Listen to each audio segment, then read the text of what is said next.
그날은 산보를 할 수가 없었다. 실제로 우리는 아침에 1시간 동안 잎이 떨어진 관목숲길을 이리저리 돌아다녔다. 그러나 점심 식사 이후로는 리드 부인은 손님이 없을 때에는 일찍 식사를 했다. 싸늘한 겨울바람이 시커먼 구름과 몸을 적시는 빗줄기를 동반했기 때문에 더 이상 밖을 산책한다는 것은 생각할 수도 없는 일이었다. 나는 그것이 좋았다. 나는 오랜 산책을 결코 좋아하지 않았다. 특히 추운 오후에 하는 것은 더욱 그랬다. 부모 베시의 꾸지람을 들어 언짢은 마음과 엘리자, 존, 조지아나, 리드에 비해서 내가 신체적으로 열등하다는 것을 의식하면서 손가락, 발가락을 내는 으스스하게 추운 황혼역에 집으로 돌아오는 것은 내게는 진저리가 나는 일이었다. 방금 말한 엘리자, 존, 조지아나는 이미 응접실에서 그들의 엄마 주위에 모여 앉아 있었다. 부인은 난로 옆의 소파에 몸을 기대고 누워서 자기 둘레의 아이들과 함께 지금은 싸우지도 않고 울지도 않는 더할 나위 없이 행복해 보였다. 다음과 같이 말하면서 부인은 내가 거기에 끼어들지 못하게 하였다.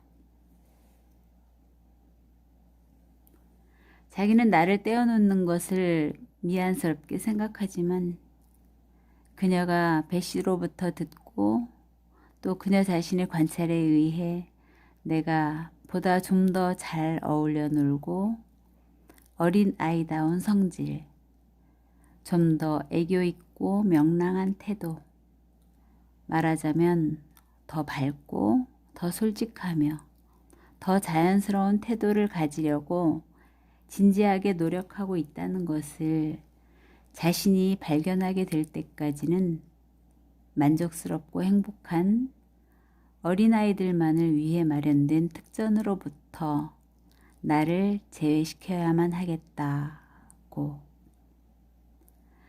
내가 어떻게 했다고 베시가 말하던가요? 하고 나는 물었다.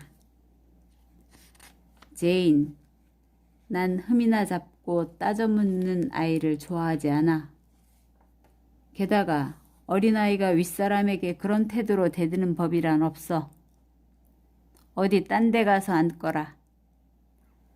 그리고 상냥하게 말할 수 있게 될 때까지 잠자코 있어.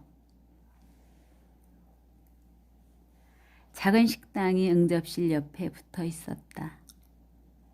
나는 살그머니 거기로 들어갔다.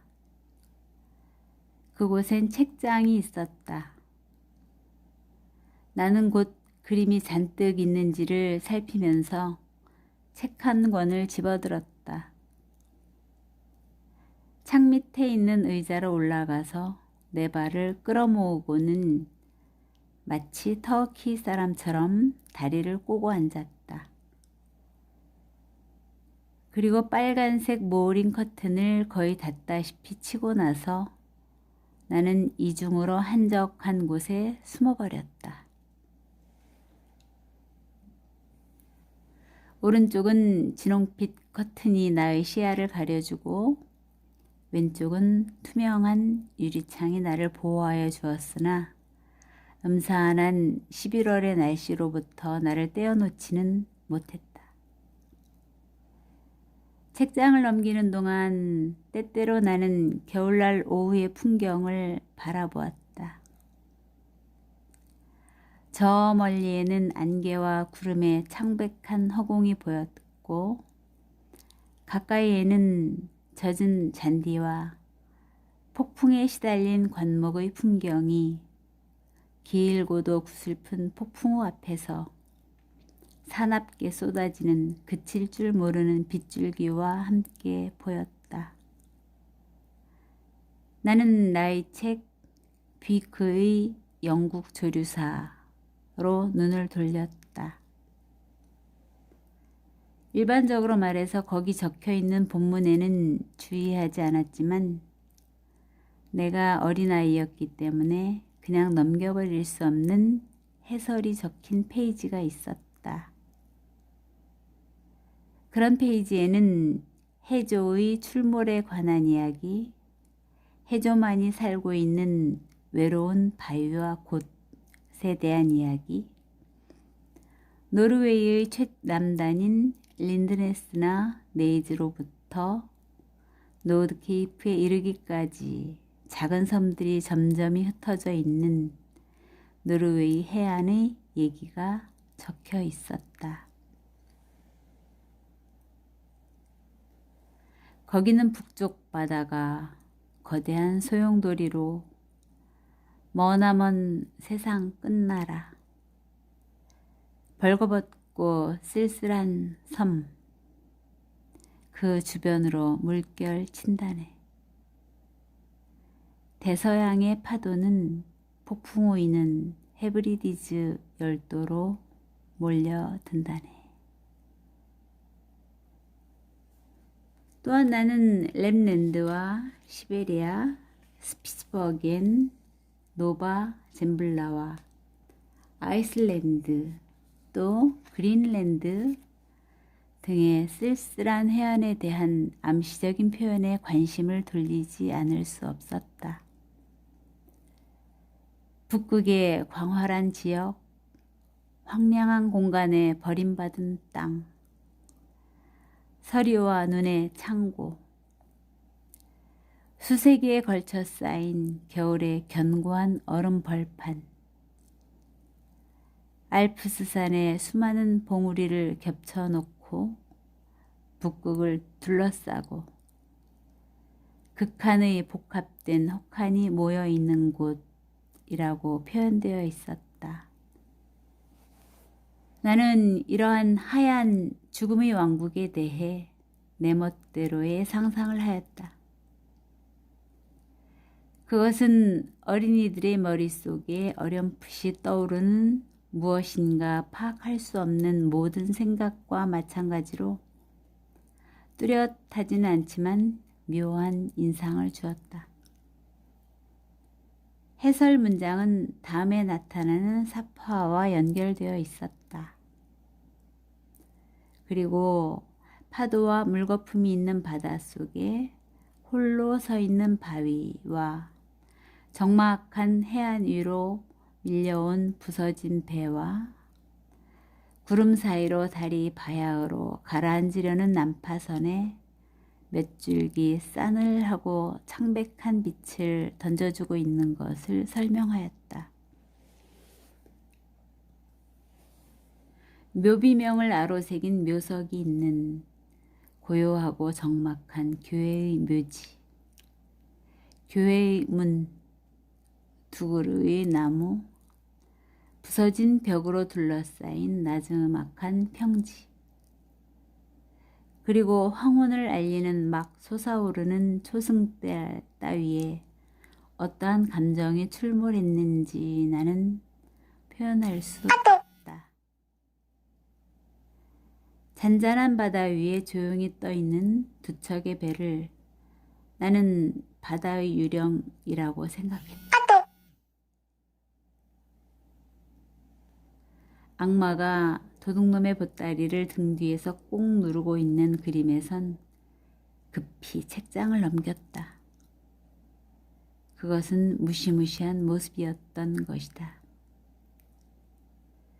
바위 위에 검은 똘이 돋친 것이 홀로 떨어져 앉아서 단두대를 둘러싸고 모인 군중을 바라보고 있는 그림도 마찬가지였다.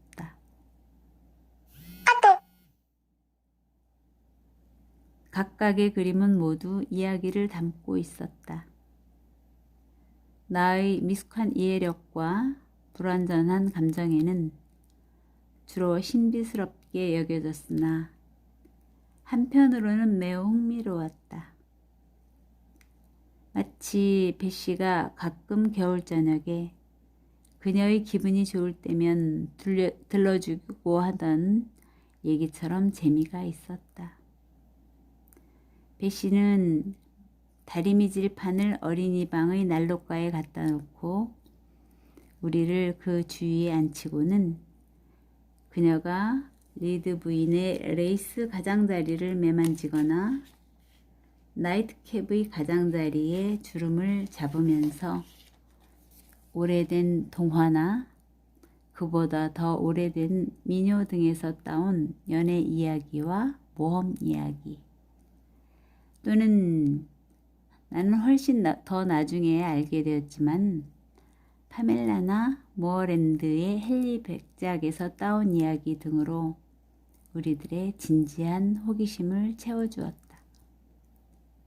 비크의 책을 무릎 위에 올려놓고 읽던 그 순간 나는 행복하였다.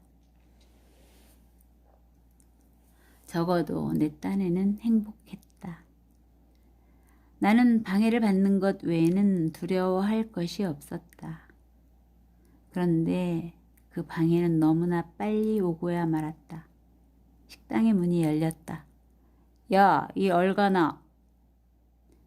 존 리드가 외쳤다.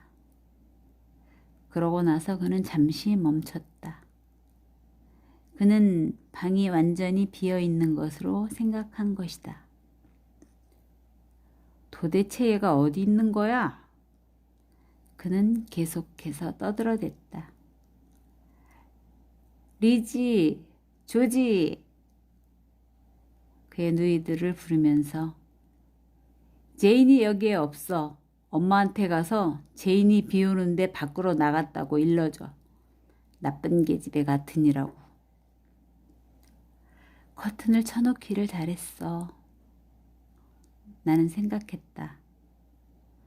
그러고 나는 그가 내가 숨어있는 장소를 찾지 못했으면 하고 간절히 바랐다. 존 리드 혼자서는 찾아내지 못할 것이다. 그는 보는 데에 있어서나 생각하는 데에 있어서 재빠르지 못했다. 그러나 엘리자가 머리를 문 안에 내밀자마자 곧 말했다. 그 애는 분명히 창밑 의자에 있어, 제크. 그래서 나는 즉시 나왔다. 제크에 의해서 질질 끌려나오게 된다는 생각에 몸서리가 쳐졌기 때문이었다. 왜 그러는 거야? 나는 어색하게 망설이면서 물었다. 왜 그러셔요, 리드 주인님? 하고 말해봐. 그것이 존의 대답이었다. 이리 와봐. 하며 그는 안락 의자에 앉더니 나더러 더 가까이 와서 그의 앞에 서라고 손짓으로 신용을 해 보였다. 존 리드는 14살 되는 학교에 다니는 소년이었다. 나는 10살이었으니까 나보다 4살이 위였다. 그는 나이에 비해서 몸집이 크고 뚱뚱했으며 거무스름하고 건강하지 못한 피부를 가졌다. 넓적한 모습에 두툼한 얼굴 윤곽, 무거운 수족과 커다란 사지를 하고 있었다. 그는 식탁에서 습관적으로 마구 먹어댄 결과 담즙질이 되었고 흐릿하고 몽롱한 눈과 축 늘어진 볼을 갖게 되었다. 그는 지금 학교에 가 있어야 할 때이지만 그의 엄마가 그의 허약한 건강 때문에 1달이나 2달 동안 집에 데려온 것이다. 학교 선생 마일즈 씨는 집으로부터 보내는 케이크나 과자가 좀 적었더라면 그가 훨씬 더 나았을 거라고 확신했다. 하지만 그의 엄마는 그러한 가혹한 의견에 대해서는 귀도 기울이지 않았고 존의 혈색이 나쁜 것은 공부를 지나치게 열심히 하였던 것과 아마도 집을 그리워했던 것 때문이라는 좀 더 세련된 의견 쪽으로 기울어졌다.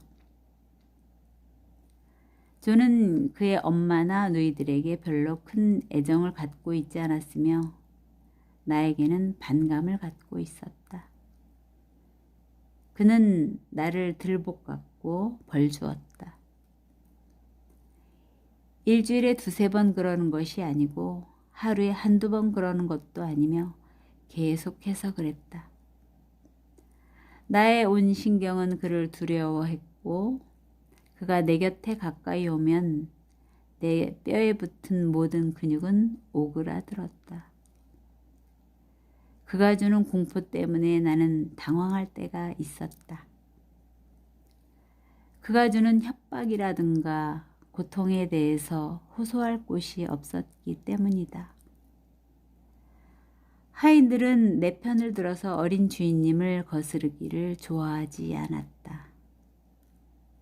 리드 부인은 그 문제에 대해선 장님이고 귀머거리였다. 때때로 존이 그녀의 면전에서 나를 때리든가 욕을 했음에도 불구하고 보고도 못 본 척, 듣고도 못 들은 척 하였다. 더구나 그녀가 안 보이는 곳에서는 더욱 자주 그렇게 하였다. 언제나 그에게 복종한 듯 나는 그 의자 앞에 가까이 갔다. 그는 나에게 약 3분 정도 혀끝을 상하지 않을 정도로 길게 혀를 내밀었다.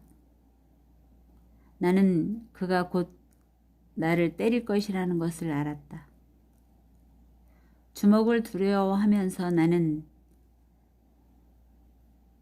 곧 그것을 휘두를 그의 정떨어지고 못생긴 얼굴을 소리 없이 노려보았다. 그는 아마 나의 얼굴에서 그러한 생각을 알아차린 것 같았다. 왜냐하면 갑자기 아무 말 없이 그는 나를 느닷없이 세게 때렸기 때문이다.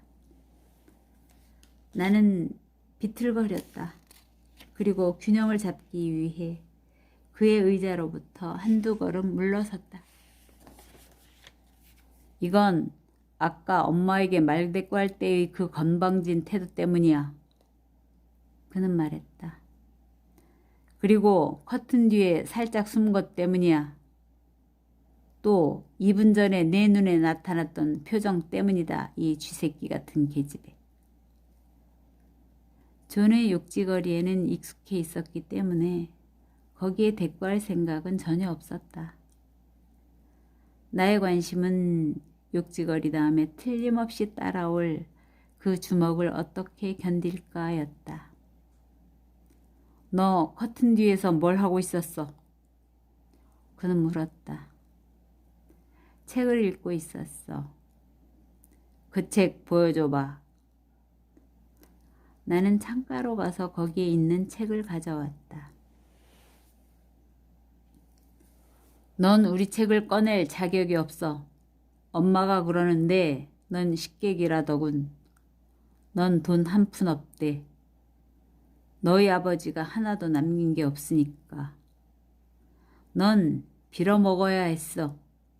우리 같은 신사의 아이들과 같이 여기서 살고 우리와 같은 음식을 먹고 우리 엄마의 돈으로 돈을 사 입는 것은 안 된단 말이야.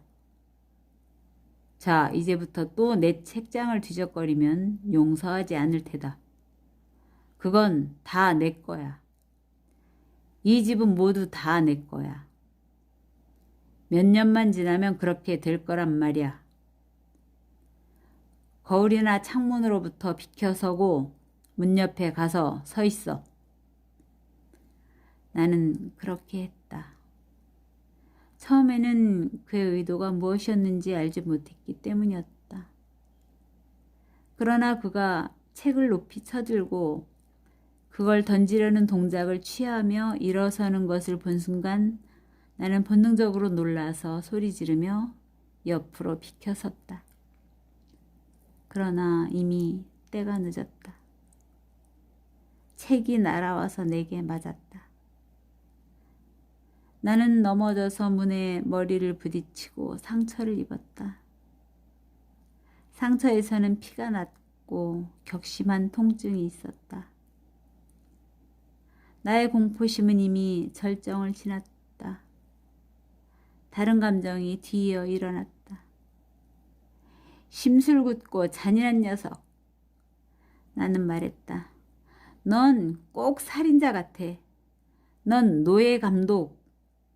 넌 로마 황제 같아.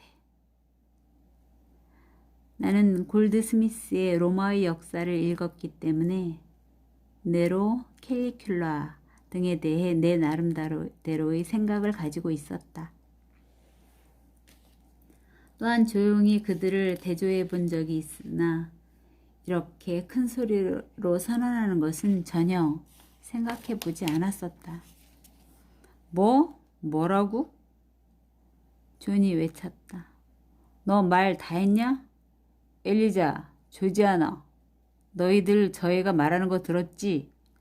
엄마한테 다 일러버릴 테다. 그렇지만 우선 그는 곧장 내게로 뛰어왔다. 그가 내 머리채와 어깨를 잡는 것을 느꼈다. 그는 필사적인 것과 격투를 하였다. 나는 실제로 그가 폭군이요 살인자라는 것을 알았다. 나는 한두 방울의 피가 머리에서 목덜미로 흘러내리는 것을 알았고 날카로운 통증을 민감하게 느꼈다. 이런 감각은 잠시 동안 공포심마저 사라지게 했다. 나는 미친 듯이 그에게 달려들었다. 내 손으로 무엇을 했는지 잘 모르겠지만 존이 이 생쥐 같은 계집애 하고 큰 소리로 아우성을 쳤다. 돔의 손길은 바로 가까이에 있었다.